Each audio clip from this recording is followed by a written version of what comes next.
Olá, pessoal! Estamos iniciando aqui uma aula bônus para vocês do nosso curso de homilética. Nessa aula eu vou falar para vocês como que eu fiz o sermão de Neemias capítulo 6, verso 1 a 14. Então vocês terão aqui o meu material de pesquisa, é um resumo dele, um resumo da minha pesquisa e também o esboço do meu sermão. É muito importante para essa aula você ter em mãos o material que eu disponibilizei lá no nosso grupo, que é o PDF dos slides, o PDF do esboço do sermão e o PDF deste resumo da minha pesquisa. Porque aí, na medida que eu vou falando, você vai tendo isso daí, olhando, observando, comparando e, claro, tendo a própria escritura também nas mãos para você entender onde eu estou caminhando aqui no texto. Se você tiver, então, os slides lá em suas mãos, eu falei um pouquinho sobre como que a gente elabora a nossa pesquisa para fazer um sermão. E eu coloquei o passo a passo, 8 passos para a nossa pesquisa. Texto, contexto, análise do texto, a parte de comentários, a parte de teologia, comentário para mensagem para a época, mensagem para hoje e aplicação cristocêntrica. Então, esses passos da pesquisa são os passos que eu sigo aqui. No texto, o correto é eu colocar todo o texto que eu vou falar. Não fiz isso aqui por conta do nosso espaço, mas no que eu mandei para vocês em PDF está lá a transcrição do meu texto na versão revista e atualizada. Aqui eu coloco a justificativa. Por que eu escolhi esse texto? Né? Porque falar dos desafios existentes na obra de Deus e sobre a necessidade de avançar é sempre um tema necessário. Depois eu passo a apresentar para vocês aqui o meu contexto, a minha pesquisa de contexto histórico. Eu levantei a data então de escrita de Neemias, entre esse período, 465 a 424. É um texto narrado em primeira pessoa. Por ser ele narrado em primeira pessoa, ele está dentro do período também de vida de Neemias. Né? A obra em si, da reconstrução dos muros, que é o assunto da nossa narrativa, da narrativa de Neemias capítulo 6, data aí o ano próximo de 445 a.C.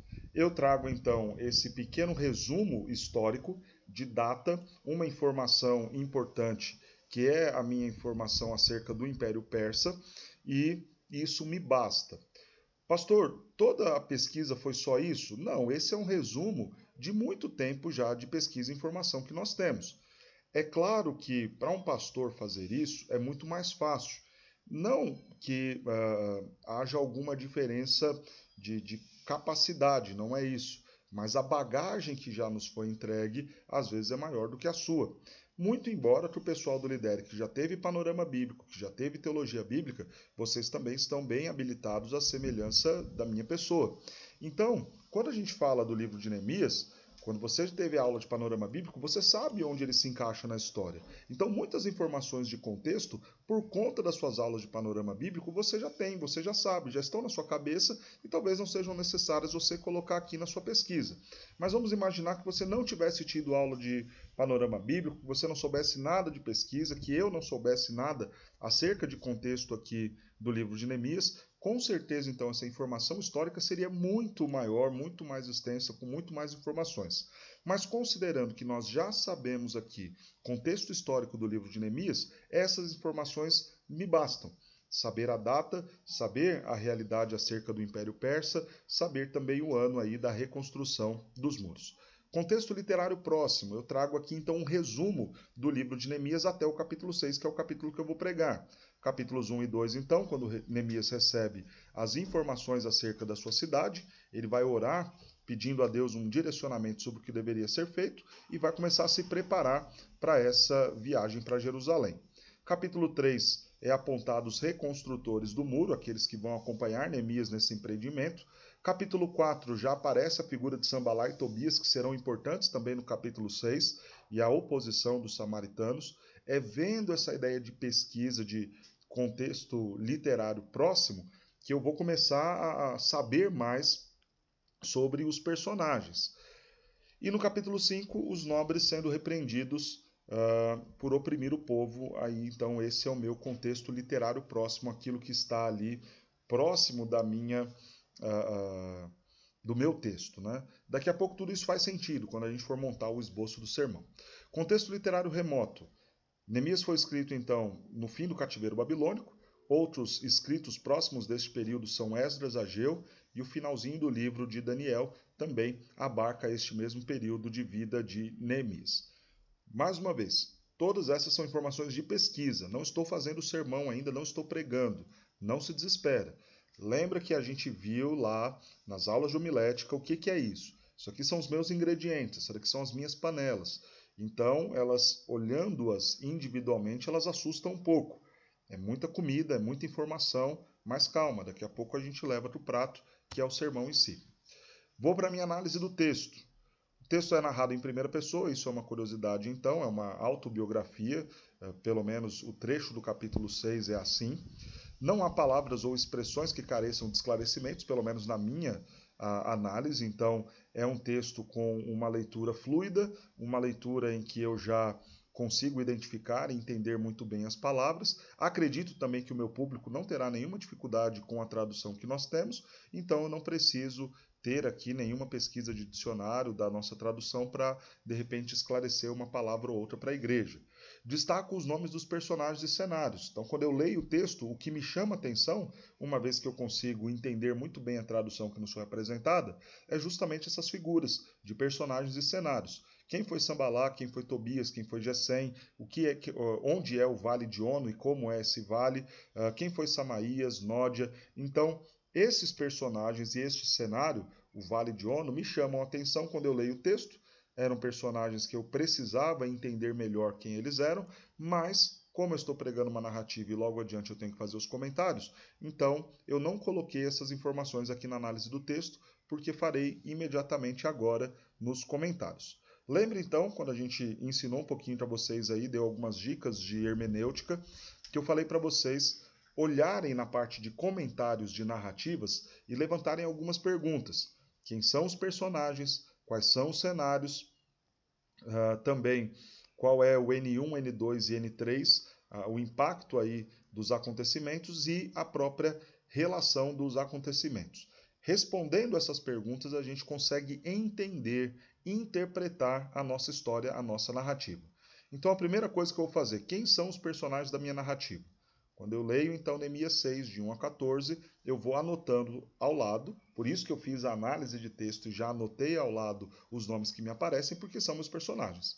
O primeiro personagem do texto, Neemias, e aí eu tenho que fazer a pesquisa de quem foi Neemias, copeiro do rei, nascido na Babilônia, não conheceu a terra de seu povo. Sua posição no palácio aponta para uma pessoa confiável e distinta em competência para servir o rei do maior império existente. Então, se ele estava ali a servir o rei da Pérsia, não era qualquer um, tinha alguma competência, alguma habilidade, qualidades que se destacava dentre os demais. Muito provavelmente ele não conheceu a sua terra natal, já nasceu em meio ao cativeiro babilônico. Ele era copeiro do rei, servia o rei, estava ali quase como que um conselheiro para o rei, essa era uma das funções do copeiro. Então, esse é Neemias. É interessante ver essa proximidade de Neemias com o rei, porque o rei percebe a afeição entristecida de Neemias e abre espaço para conversar e, inclusive, oferece os recursos do império para Neemias, o que mostra que, de fato, ele não era um serviçal qualquer. Isso é o quê? Fruto de pesquisa, fruto de uma boa leitura do meu contexto literário próximo. Então, quando eu leio o livro inteiro, se tratando de uma narrativa, eu sei de quem eu estou falando de Neemias, a pesquisa me entrega isso.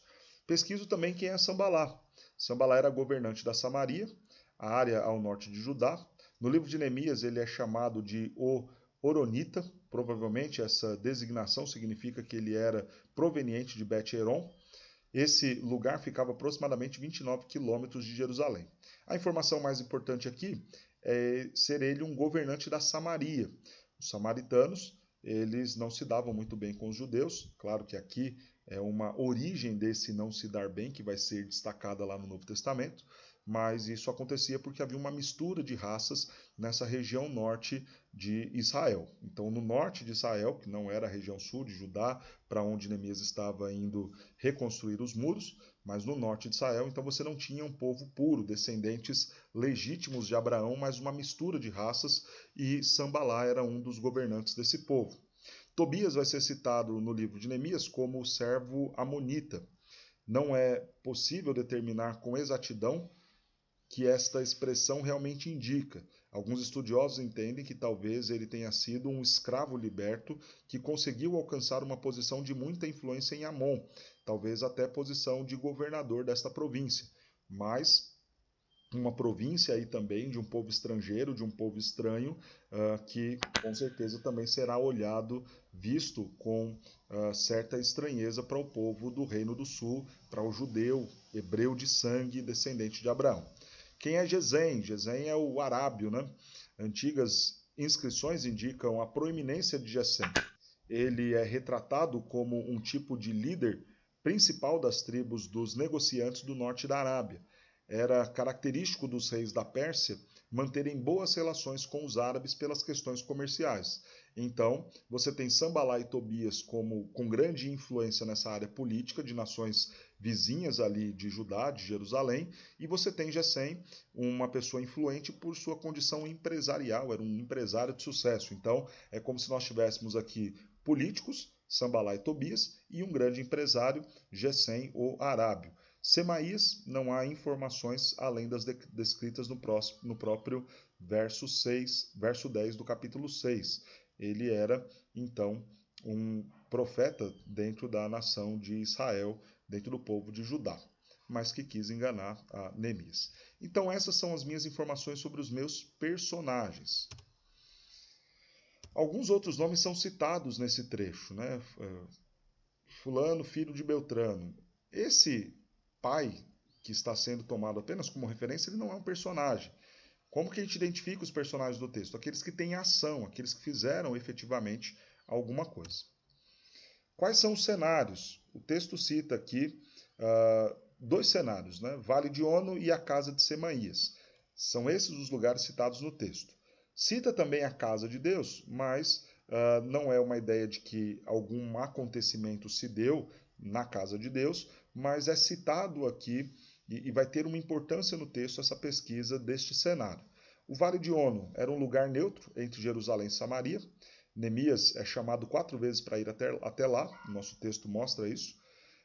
Isso é quase como que um oásis, né? Longe de Jerusalém, longe também dos inimigos. Então você tinha um lugar tranquilo. Você não tinha o trabalho que Neemias estava tendo em Jerusalém, ele poderia descansar e ao mesmo tempo também não tinha a amolação dos inimigos, porque você estava distante deles, distante então do trabalho, distante então da Samaria, dos inimigos, era um lugar neutro, era um lugar de descanso, era quase que um oásis ali então que Neemias poderia se valer dele, que foi indicado para ele se dirigir para lá e ele não fez. A casa de Semaías era uma residência comum de alguém que se dizia amigo e profeta do Senhor, mas nós vimos que não é isso uma verdade. A casa de Semaías não tem tanta importância para o nosso texto, mas claro, é um cenário, vale pontuar aqui. A casa de Deus. Embora nenhum dos personagens tenha estado na casa de Deus, estou dizendo em relação, claro, aos acontecimentos que estão sendo narrados no capítulo 6, é importante ver a armadilha aqui.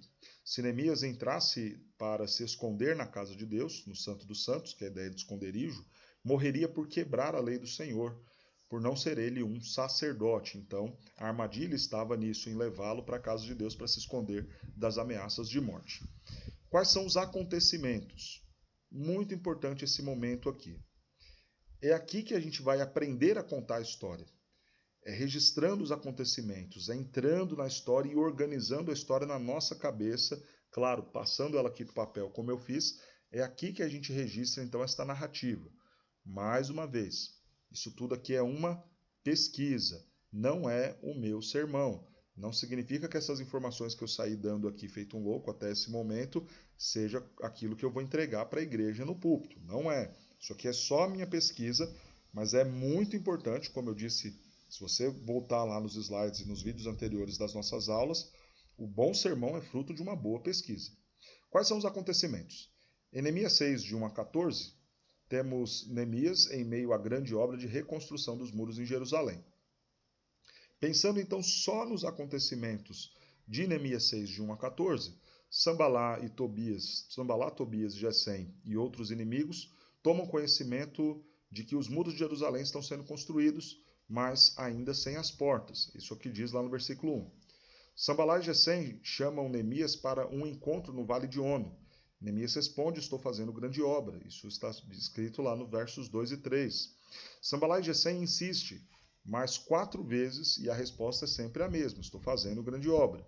Sambalá então envia uma mensagem acusando Neemias. Então veja, nos acontecimentos, eles tomam conhecimento acerca da reconstrução dos muros, eles tentam agora tirar Neemias do local, convidando ele para ir para o Vale de Ono. Nós já vimos o que é o Vale de Ono, então já sabemos qual era a intenção deles. A intenção era tirar o foco de Neemias, era dar uma distração para Neemias. Nós vimos que a resposta de Neemias foi: não, eu estou envolvido numa grande obra, não vou. Então vão para uma próxima estratégia. Sambalá vai enviar então uma mensagem acusando Neemias de querer ser rei de Judá. Procuravam então atemorizar o servo de Deus. É aquela ideia: olha, você está fazendo tudo isso daí porque você quer ser rei em Judá. E isso vai ficar sendo conhecido pelo rei, e o rei vai acertar as contas com você. Então, óbvio, isso era uma mentira. Neemias vai responder: isso é invenção, é coisa do seu coração, é coisa da sua cabeça, tu que inventas, é o que diz lá no verso 8. Neemias ora em seguida pedindo força ao Senhor: Senhor, estão me difamando, estão falando mentiras, inverdades a meu respeito, que o Senhor me fortaleça. Sequência da história. Só estou contando a história na sequência do texto. Veja que eu até aponto os versículos aqui justamente para a gente saber que é só a narrativa que eu estou contando aqui nos acontecimentos. Neemias vai à casa de Semaías e ouve o conselho, uma falsa profecia de ir se esconder na casa de Deus. Neemias responde a Semaías: de maneira nenhuma entrarei. Neemias percebe que o conselho não era de Deus, era uma cilada, era uma armadilha, uma armação que estavam fazendo para ele, justamente para que ele, ao entrar na casa de Deus, morresse por descumprir a lei. Neemias então ora, clamando por justiça, diante desta percepção dele que estavam armando contra ele, armando ciladas, querendo distraí-lo, inventando mentiras, ameaçando a sua vida. Ele vai orar clamando para que o Senhor seja justo e acerte as contas com estes homens, com estes seus inimigos. Veja que eu tentei detalhar ao máximo os meus acontecimentos. Às vezes a história é mal contada porque a gente não se apega em detalhes. E é claro que talvez aqui a gente poderia, vocês talvez lendo, podem até encontrar detalhes dos quais eu omiti. Mas eu tentei aqui listar o máximo de detalhes possível. Diante disso, já listei os personagens, já listei os cenários, já listei os acontecimentos. Agora eu tenho que responder qual é o meu N1, N2 e N3. Apenas para a gente lembrar, o que é o N1? N1 é o impacto dos acontecimentos dessa narrativa na vida daqueles personagens. O que aconteceu com aqueles personagens depois que o narrado aqui se desenrolou. N2, o impacto destes acontecimentos para a nação de Israel. Então, isso que foi narrado, qual foi o impacto desses acontecimentos para a nação de Israel? E N3, o impacto destes acontecimentos na história da redenção. Como tudo isso se encaixa dentro dessa grande história, dessa grande narrativa que é a Bíblia. Então vamos lá. N1. Quem são os personagens? Nós temos aí Neemias, temos Sambalá, temos Tobias, temos Gesom e Semaías. São esses os nossos personagens. Para Neemias ele demonstrou grande perseverança, coragem, confiança no Senhor. E qual é o resultado, qual é o impacto disso na vida dele diante desses acontecimentos? Ele sai de todas essas armadilhas, isso foi o que gera o sucesso mais adiante, no verso 15 já vai ser dito que encerrou-se a construção dos muros, justamente porque ele foi firme, foi focado naquilo que ele estava fazendo. Sua figura tornou-se ainda mais forte entre o povo, porque não se abalou com as ciladas dos inimigos, nem deu crédito ao que eles estavam falando, foi perseverante, foi focado, foi firme. Então isso faz com que Neemias tenha muita atenção e muito reconhecimento da sua liderança diante do povo. E os inimigos, Sambalá, Tobias, Gesem e Semaías, ficam ali envergonhados, não têm o que fazer, uma vez que tentaram, mas falharam, tiveram seus planos frustrados aí em relação a Neemias. N2, a importância desses acontecimentos para a nação de Israel. O foco e perseverança de Neemias possibilitaram a reconstrução dos muros de Jerusalém, um importante passo para a restauração de uma nação pós-exílio. Então, para um povo que estava vindo do exílio, você ter os seus muros, os muros da sua terra, da sua cidade principal, da sua capital, reconstruídos, é um apontamento de que há restauração, de que há esperança, de que há chances para aquele povo, e isso foi importante para a nação de Israel. E na obra da redenção? A obra dos muros é a obra de Deus. Restaurar a cidade era também um ato de preservação do povo, de onde viria o Salvador. Então, Deus fez uma aliança lá no passado com Abraão, de que seria o Deus desse povo, o Deus dessa nação. Deus permite este povo ser levado cativo para a Babilônia, como castigo, como lição, como disciplina. Deus agora está restaurando este povo, e todo este cuidado, este zelo por este povo era fundamental para que se cumprisse a promessa de que da descendência de Abraão viria o Salvador. Então, ver a cidade sendo reconstruída, sendo restaurada, é a restauração de um povo, é a restauração de uma cidade. E é muito interessante que esse é o pedido na oração de Daniel, lá no capítulo 9. Restaura, Senhor, o nosso povo, restaura, Senhor, a nossa cidade. E foi isso que Deus fez, preservando o seu povo, de onde viria o Salvador. N1, N2, N3. Fizemos a parte do comentário. Tudo isso é só o que, pessoal? Pesquisa. Isso é o sermão? Não, não é o meu sermão. É só a minha pesquisa. O que eu posso tirar de teologia aqui do texto? Cuidado para você não inventar aqui nessa parte, né? Aqui a gente vê um pouco da teologia da aliança, nessa ideia de preservação do povo de Deus. Então, é Deus sustentando um povo, isso por conta da aliança que ele tem com o seu povo. Quando a gente pensa em efeitos de continuidade do povo na igreja, então nós temos o aspecto eclesiológico, que Deus também fortalece e capacita a sua igreja. Nós vemos os efeitos da queda, né? Sambalat, Tobias e Gesem, eles vão usar as sequelas da queda, que é o que eu estou chamando aqui, a ideia de medo e distração, para tentar parar Neemias. Então veja, todo ser humano sente medo, todo ser humano está sujeito a se distrair. Eles se valem desta condição da queda, desses efeitos noéticos do pecado, para justamente tentarem desviar o foco e a atenção de Neemias. Mensagem para a época. O que nós aprendemos aqui? Aliás, os primeiros leitores aprenderam aqui? Aí a gente vai lá ver no N1 e N2 os impactos para os personagens e para a nação de Israel, e aí a gente tem a nossa mensagem para a época. Narrativas são escritas para registrar a história do povo de Deus. Isso aqui eu estou colocando na pesquisa mais para vocês relembrarem um pouquinho do que a gente está falando. Os primeiros leitores de Neemias ainda estavam em contexto de subjugação por povos inimigos. Então, esse livro de Neemias foi concluído e o povo recebeu ainda antes da chegada do Messias, ainda em fase em que a nação de Israel estava sendo reconstruída. A postura de Neemias os ensinava sobre trabalhar de modo focado, sustentado pelo Senhor da obra. Então, para uma nação que estava aí se reconstruindo ainda, os primeiros leitores têm um grande exemplo em suas mãos. Qual é a mensagem para nós, para hoje? Está escrito aí para a época, né? Um erro de digitação, é a mensagem para hoje. A postura de Neemias nos ensina sobre trabalhar de modo focado, sustentados pelo Senhor da igreja. Então veja que a mensagem para a época e a mensagem para hoje não é muito distinta, apenas a aplicação dela. Se antes, para os primeiros leitores, era aplicada aos descendentes de Abraão, ao povo de Israel, hoje, este povo muito mais abrangente é a igreja do Senhor. Ainda temos uma obra, ainda precisamos trabalhar focados nela, ainda precisamos nos ver sustentados pelo Senhor e, obviamente, confiando nele. Qual é a aplicação cristocêntrica que nós tiramos aí de Neemias 6, de 1 a 14? Aprendemos com Neemias foco e confiança no sustento do Senhor. Jesus teve uma missão superior a de Neemias. Então, estamos falando de missões entregues aí, uma para Neemias, outra entregue para o nosso Senhor Jesus Cristo, e também a missão entregue para a igreja. E aí nós temos Neemias sendo focado e confiante, e Jesus também demonstra foco, né? Foi tentado pela distração. Mateus 16, 22, Pedro vai tentar convencer João de não seguir para Jerusalém, distrair Jesus, e Jesus fala, não, eu vou para Jerusalém, é o meu chamado, é a minha missão. Também sofreu pela difamação. Em Mateus 12, 24, há aqueles que estão acusando Jesus de expelir demônios através de Beelzebu, como se ele fosse um chefe entre os demônios, um maioral entre eles, isso é uma difamação.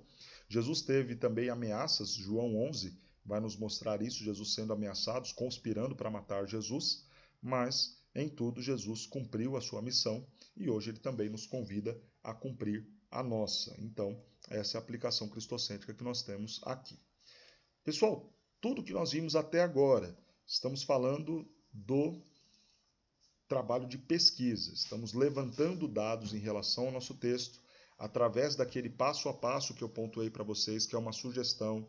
Veja o texto, contexto, análise textual, vejam os comentários, a teologia extraída daquele texto, mensagem para a época, mensagem para hoje e aplicação cristocêntrica. Fiz isso, eu concluí então o meu trabalho de pesquisa. Agora, e só depois de ter feito a minha pesquisa, é que eu vou começar a montar o meu esboço de sermão. O que vocês vão ver então nos próximos slides é o meu esboço do sermão. É aquilo que eu levarei para o púlpito para pregar efetivamente esse texto.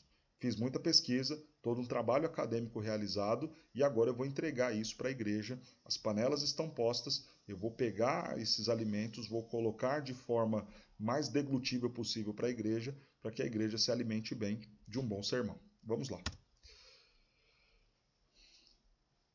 Estou diante da igreja, vou ler com os irmãos o texto de Neemias, capítulo 6, de 1 a 14. Meu tema sugerido aqui, não podemos parar. A proposição que eu usaria, então, já lembrando da nossa estruturação do sermão. Não pare pelas distrações, difamações ou ameaças. Muito importante, eu já recebi alguns trabalhos de vocês e estou vendo proposições que nada têm a ver com as divisões do sermão. A minha proposição é um resumo das minhas divisões. Uma frase curta que lembre o meu ouvinte de como eu dividi o sermão. Então, vocês verão adiante que o meu sermão está dividido nessas três afirmações aqui: difamações, distrações, difamações e ameaças. São as três coisas que os inimigos de Neemias tentaram fazer para que ele parasse. Nós não podemos parar, nem pelas distrações, nem pelas difamações, nem tampouco pelas ameaças. Esta frase, esta expressão, não pare pelas distrações, difamações ou ameaças, ela precisará estar constantemente sendo relembrada do meu sermão. Qual é o propósito de uma proposição? É a pessoa, ao chegar em casa, tomar o seu café lá com a sua família, e quando alguém lhe perguntar, e aí, sobre o que o pastor falou? É prontamente a pessoa dizer: o pastor me ensinou que eu não posso parar nem pelas distrações, nem pelas difamações, e até mesmo sofrendo ameaças, eu não posso parar, eu tenho que avançar. Se a pessoa decorou isso, glória a Deus, significa que ela entendeu o seu sermão. Veja que uma frase curta assim é aquela que ele consegue abrir a Bíblia e lá em Neemias 6, de 1 a 14, ele escrever do lado: não posso parar, nem pelas distrações, nem pelas difamações, nem pelas ameaças. Então, se você entregou uma boa proposição, a pessoa vai conseguir trabalhar bem aí o seu sermão. Introdução. Vamos lá. Qual é o objetivo da nossa introdução? Mostrar a relevância do assunto. Lembre-se disso. Eu tenho que mostrar que o meu assunto é relevante, senão ninguém vai prestar atenção no meu sermão. Eu tenho que delimitar o meu assunto, dizer até onde eu vou. Então, no nosso caso aqui, a gente vai fazer a exposição de Neemias até o momento da reconstrução dos muros. Ponto. Vamos parar aí, não vamos avançar a nossa narrativa adiante. É o momento que você então vai falar, vai pontuar onde você para. Qual a importância também da minha introdução? É eu prender a atenção dos meus ouvintes. E em casos de narrativa, a minha introdução vai ser o momento usado também para eu contar a história. Então vamos lá. Minha introdução, como que eu usaria? O que eu falaria? Falar dos desafios existentes na obra de Deus e sobre a necessidade de avançar é sempre um tema necessário. Então aqui a gente pode gastar tempo falando disso, né? Toda obra tem dificuldades, toda igreja tem problemas, todo campo tem desafios. Nós podemos colocar ilustrações aqui. Eu me lembro de uma boa, um dia que nós estávamos lá com o pastor Arival e um obreiro começou a falar das lutas, das dificuldades dele no campo, e o pastor Arival falou: olha, irmão, todo campo é difícil. Daí ele falou: não, pastor, mas eu queria trabalhar numa situação aí igual Pinheiros, né? E aí o pastor Arival falou: então vamos trocar, vem para cá e eu cuido lá da sua igreja, né? Porque às vezes a ideia que nós temos é que só o nosso campo é difícil, que só o nosso trabalho é difícil, mas não, todo campo, toda realidade, todo ministério, todo chamado a ser exercido, ele tem dificuldades, porque ele tem opositores, ele tem inimigos. Então, falar desses desafios que são reais, existem na obra, é sempre necessário. Por conta desses desafios é que as pessoas desanimam. Então, tudo isso poderia ser citado na minha introdução. Né? Você já ficou desanimado em algum momento. Às vezes você já recebeu crítica, às vezes você já foi ofendido, humilhado, ameaçado, difamado, e com certeza talvez isso tenha trazido para você algum tipo de desânimo na obra, pensando até mesmo em parar, e talvez você esteja parado justamente por conta dessas coisas que eu acabei de citar. Então, tudo isso mostra a relevância da minha introdução, e tudo isso eu usaria na minha introdução com certeza. Muitos crentes estão parando, abandonando a missão, deixando de lado a grande obra do Senhor, justamente porque se distraíram com alguma coisa, ouviram difamações, foram difamados ou até mesmo ameaçados. Também tentaram parar Neemias. Então, aqui nessas caixinhas vermelhas que vocês vão ver no meu esboço, que é o que eu vou levar para o púlpito, nós temos aqui as minhas frases de transição. Veja, eu falei um monte de coisa aqui na minha introdução, mas não escrevi necessariamente todas elas. Eu coloquei uma frase curta que me faz lembrar aquilo que eu quero abordar na introdução, mas não coloquei detalhes de cada ponto que eu vou falar.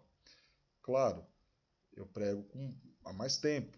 Você que talvez vai ficar muito nervoso para pregar, escreva a sua introdução. Lembra daquela dica que eu te dei.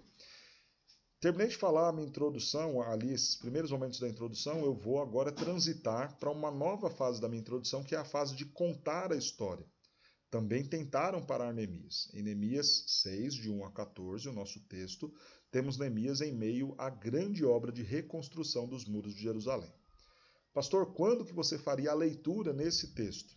Eu leria nesse momento. Então eu começaria meu sermão, irmãos, olha, a obra de Deus não é fácil, é difícil, tem muitos problemas, tem muitas lutas, tem muitas dificuldades. Talvez você esteja parado na obra, deixado de lado a missão, porque já foi ofendido, já foi difamado, já foi ameaçado, já se distraiu com outras coisas e parou. E nós precisamos voltar. Em Neemias, nós vemos que isso também aconteceu com ele. E eu quero convidar você a ler o texto de Neemias, capítulo 6, de 1 a 14. Seria nesse momento que eu leria o texto e então passaria a contar a história. Olha que legal. Onde que eu começo a usar a minha pesquisa? Claro, na introdução eu já usei. Se você percebeu, a minha justificativa do texto, lá no ponto 1 da minha pesquisa, é justamente o início da minha introdução aqui no meu esboço de sermão. Agora eu vou contar a história. O que eu vou usar para contar a história? Contexto. Contexto histórico, contexto literário, porque eu tenho que falar um pouquinho da história antes. Eu não posso chegar e falar um dia Neemias começou a enfrentar dificuldades. Não. Quem foi Neemias? O que ele estava fazendo? Por que ele estava reconstruindo? E onde eu vou ter essas informações? No contexto. Então eu vou lá na panelinha de contexto, estou na minha introdução, preciso justificar meu texto. Já fui lá na minha panelinha de pesquisa, onde eu justifiquei a importância do texto. Agora eu estou indo novamente lá na minha panelinha de pesquisa, pegar essas informações de contexto, porque eu vou começar a contar a história. Eu estou começando a minha história, então eu falo para a igreja qual é a data da minha narrativa, eu mostro para a igreja o que está acontecendo até chegar efetivamente no texto que eu estou narrando. Então eu estou indo lá na minha panela de contexto, na minha pesquisa inicial e colocando algumas coisas aqui no prato. Aí eu começo a contar a história. Aí eu vou falar, seguindo os meus comentários, lembram? Quais são os acontecimentos? Os meus acontecimentos estão listados aqui a partir desse momento. Um dia, depois dessa parte já de contexto que eu entreguei, eu não preciso falar contexto, eu estou contando a história. Sambalá e Tobias, Sambalá que foi assim, assim, assado, Tobias que era esse, Gesem que era isso. Então agora eu falo para a igreja e começo a dizer, à medida que eu cito um personagem, eu falo quem ele era e começo a dizer o que ele fez. Eles tomaram conhecimento que Neemias estava construindo os muros, que as portas ainda não estavam prontas. Esse aqui era Sambalá, esse aqui era Tobias, esse aqui era Gesem. Veja que no quadro, tem um quadro azul aí, que é justamente aquilo que eu fui lá na minha panelinha, no item 4, comentários, personagens, peguei da minha panelinha e coloquei no prato, vou entregar para a igreja. Sambalá e Gesem chamam Neemias para um encontro lá no Vale de Ono. Então lembra, eu tenho que explicar agora para a igreja o que é o Vale de Ono. Estou contando a história. Minha história está pontuada aqui. Eu preciso necessariamente levar isso para o sermão? Não. Se você consegue contar a história de cabeça, sem nem precisar recorrer ao papel, ótimo. Mas perceba nos quadros azuis que eu estou colocando, são os quadros de esclarecimento. Né? Por que que, quem são esses personagens? Por que que alguns lugares são importantes explicar para a igreja? Porque eu estou contando a história, estou trazendo a minha pesquisa, que faz sentido, que dá corpo à minha história nesse momento. Não vou ler toda a parte que eu conto a história, porque eu já li anteriormente com vocês na hora que eu estava falando da pesquisa. Mas veja, o que eu estou fazendo aqui no finalzinho da minha introdução? Contando a história. Lembra que eu disse que em narrativas, esse tempo de contar a história ele vai ocupar bastante espaço do meu sermão. E não há problema nenhum. O que é um sermão expositivo? Eu leio o texto, eu explico o texto e eu aplico o texto. Essas três coisas apontam para um sermão expositivo. Ler o texto, explicar o texto e aplicar o texto. Veja, se eu vou gastar bastante tempo contando a história e o texto é uma narrativa, então o que eu estou fazendo? Explicando o texto. Então não há mal nenhum nisso. Eu estou seguindo fielmente o meu propósito de expositor. Eu li o texto, agora eu estou explicando, contando a história novamente para a igreja. Muitas pessoas, quando você está lendo, elas não conseguem entender, infelizmente, essa é uma realidade. Então a gente começa a contar a história e quanto mais elementos a gente traz, quanto melhor detalhados são esses acontecimentos, mais claro fica para a igreja, então ela entendeu melhor a sua explicação do texto. Mais uma frasezinha de transição. Nesta história, então, a história que eu acabei de contar, de Neemias 6, de 1 a 14, nós aprendemos que o inimigo vai tentar parar a obra com distração, difamação e ameaças. Eu acabei de relembrar mais uma vez a minha proposição e agora eu vou entrar nas minhas divisões. Então, irmãos, nós ouvimos a história, e agora eu quero mostrar para vocês que nós não podemos parar, primeiro, por conta das distrações. Do verso 1 ao 4, lembram qual foi a estratégia, então, que Sambalá e Tobias tentaram fazer? Eles tentaram distrair Neemias. Vamos lá para o Vale de Ono, Neemias. Lá você vai poder ficar sossegado. Chamam Neemias 4 vezes. Qual era a ideia? Vamos tirar esse homem da obra. Se ele se distrai, se ele não está lá trabalhando, a obra para. O que esses homens tentaram fazer? Distrair Neemias. Segunda divisão que nós temos aqui no texto, as difamações. Chamaram Neemias 4 vezes, mas ele não foi. Ele continuou, perseverou, estava focado. O que tem que fazer agora? Vamos tentar difamar Neemias, vamos inventar uma história que ele está querendo ser o rei, e essa ideia dele ser rei, a gente vai dedurar isso para o rei da Pérsia, então vão vir contra ele. E aí qual foi a resposta de Neemias? Vocês estão inventando isso não é verdade. Isso é uma difamação, isso é uma mentira. Mais uma vez, Neemias segue firme, não abandona a obra, continua o seu trabalho. Qual foi a terceira tentativa que eles tiveram para tentar parar a obra? As ameaças. Então, agora, criam uma estratégia, uma cilada, uma armadilha, levar Neemias, ameaçá-lo de morte, e aí vem Semaías e fala, né? Vai lá para a casa de Deus, se esconde lá. Neemias entende que tudo aquilo era uma cilada, que nada daquilo poderia ser real, ser uma mensagem da parte de Deus, porque ele tinha que continuar a obra e porque ele não podia entrar no templo. Então, eu fiz as minhas 3 divisões. Mostrei para a igreja que tentaram parar Neemias através das distrações, através das difamações e através das ameaças. Você consegue perceber comigo que até agora eu não apliquei nada? Não falei que o crente tem que fazer isso, tem que fazer aquilo, deixar aquilo, ter cuidado com isso, ter cuidado com aquilo. Eu contei o texto e passei muito rapidamente pelas minhas divisões. Irmãos, todo mundo viu e entendeu o que Sambalá, Tobias, Gesom e Semaías tentaram fazer. Tentaram distrair, difamaram e ameaçaram a Neemias. Mas o que ele fez o tempo todo? Ele não parou. Aqui é o momento que eu posso trazer a mensagem para a época. Que eles aprenderam. Aprenderam, então, perseverança, coragem, confiança no Senhor.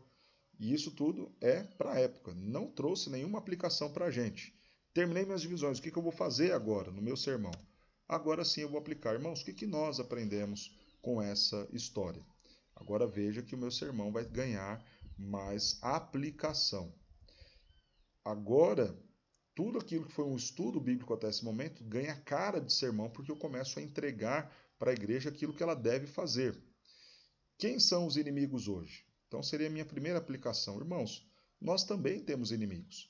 Não é Sambalá, não é Tobias, não são inimigos, talvez políticos de províncias vizinhas inimigas, de povos estrangeiros, mas nós temos inimigos. E Efésios capítulo 2, 1 a 4 nos mostra a carne, o mundo e o diabo como os nossos inimigos. A obra de Deus continua tendo inimigos e nós precisamos estar atentos a esta realidade. Não podemos abandonar a vigilância, a atenção, porque continuamos ainda com inimigos reais.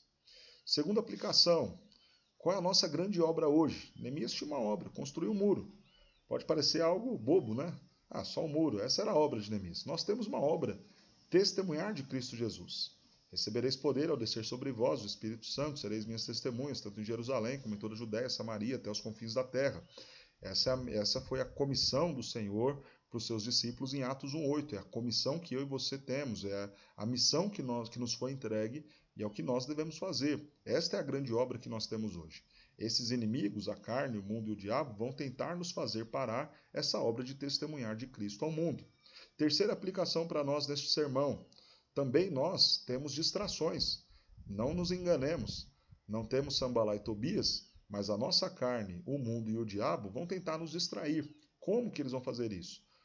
E aqui eu coloco, né, algumas sugestões. A busca pelas riquezas, né? As riquezas tiram muito a nossa atenção. Quantos poderiam estar aí focados fazendo a obra de Deus, mas estão muito mais preocupados em ganhar dinheiro e em estudar para ganhar dinheiro? Então não é a ideia de estudar para servir o reino, para que o reino testemunhe de Cristo. É estudar para ganhar dinheiro, para que o dinheiro me garanta algumas coisas. Isso é distração. E o mundo vai tentar nos empurrar isso. O diabo vai tentar nos empurrar isso. E a nossa carne vai tentar nos convencer de que as riquezas são importantes, de que as riquezas devem ser ambicionadas, de que nós precisamos muito da riqueza para viver. Quando a gente abandona a obra por conta da busca pelo dinheiro, então nós fomos distraídos. Entretenimento é um outro ponto que eu estou colocando aqui que nos traz grandes distrações. Quantos de nós deixam de ler a Escritura, deixam de se envolver na obra que o Senhor tem para nós, uma grande obra, estão lá nas muitas séries do Netflix, estão lá nos muitos momentos e horas gastas ali nas redes sociais. Isso é entretenimento, traz distração. Não podemos parar por conta disso. Também seremos difamados. Uma ilustração que eu usaria aqui, né? Então veja que eu estou compondo o meu sermão. Os cristãos foram acusados de incendiar Roma, né? Max Weber, o alemão filósofo, vai acusar, por exemplo, o protestantismo, principalmente o calvinismo, de ser aí pai do capitalismo, das desigualdades sociais, né? Toda a narrativa de esquerda dos nossos dias aponta para a igreja como sendo grande culpada, fundamentalista, que prega ódio, desamor. Tudo isso são difamações do povo de Deus. E nós não podemos parar por conta dessas difamações. E isso eu estou dando exemplo de coisas ligadas à igreja. Mas quantos são aqueles de dentro da própria igreja que também vão difamar, que também vão insultar, que também vão falar mentiras a seu respeito? Você não pode parar. Quinta aplicação que eu coloco aqui, também seremos ameaçados.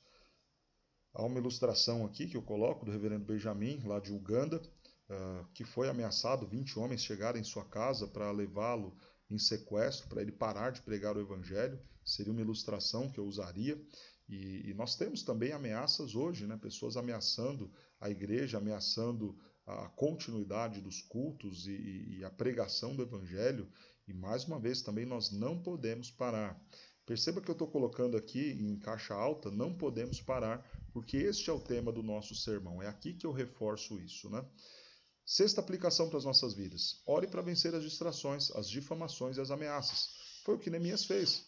Nós, quando contamos a história, mostramos. Neemias sofreu as difamações e as ameaças e estava o tempo todo orando, clamando ao nosso Deus.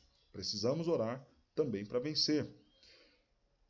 E uma última aplicação, trazendo consolo, seja consolado pela realidade de que Deus preserva o seu povo, preservou Neemias, também preservará você. Contei a história, dividi o sermão mostrando as 3 coisas que podem nos tirar o foco da obra, as distrações, as difamações e as ameaças. Trouxe as aplicações. Agora, por fim, eu faço a minha conclusão. Hoje nós aprendemos então que não devemos parar pelas distrações, difamações ou ameaças. Veja que esta informação foi repetida diversas vezes enquanto eu preguei. E agora eu faço a minha aplicação cristocêntrica encerrando o meu sermão. Aprendemos com Neemias, foco e confiança no sustento do Senhor. Jesus teve uma missão superior a de Neemias. Também ele foi tentado pela distração. Também ele sofreu difamação. Também ele teve ameaças, mas cumpriu a missão. Por amor ele foi para a cruz. Fez aquilo que o Pai havia lhe ordenado. Cumpriu a missão que lhe foi dada. Fez isso por amor a nós, por obediência ao Pai. E hoje ele convida a mim e a você para também seguirmos a ele e cumprirmos a nossa missão. E assim encerramos o nosso sermão. Veja que então, tudo que estava naquela panela de pesquisa, eu fui incorporando, trazendo para dentro do meu sermão e agora concluo ele, encerro aqui a minha exposição. Tá certo, pessoal? Mostrei para vocês aí 2 materiais importantes. Um, a pesquisa, outro, o esboço do sermão.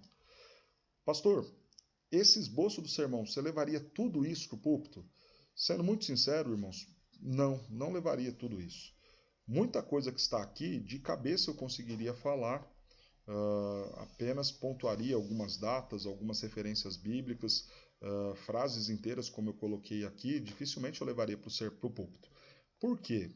Porque isso é fruto de um estudo que eu acabei de fazer.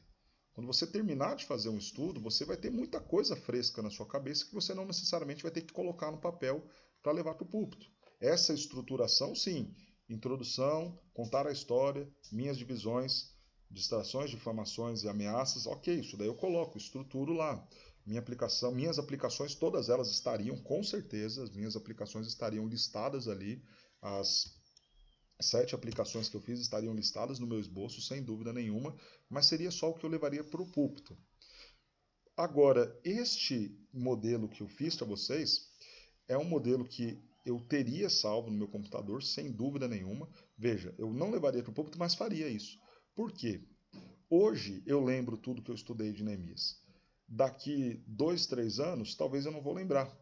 Mas se eu fiz esse esboço, e se eu fiz aquele resuminho da minha pesquisa, de ler a minha pesquisa e de ler novamente o meu esboço, eu tenho condições de pregar novamente o texto.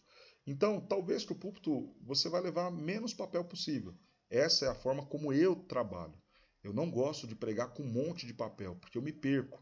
Aquelas folhas vão me consumindo e o que acontece é que eu vou ficar perdido e alguma folha vai voar. Eu sou muito desorganizado, então alguma coisa vai dar errado. Aquelas folhas vão sair da ordem, eu vou me perder nos papéis e vou acabar... Isso vai acabar gerando em mim alguma tensão e isso vai refletir na minha exposição.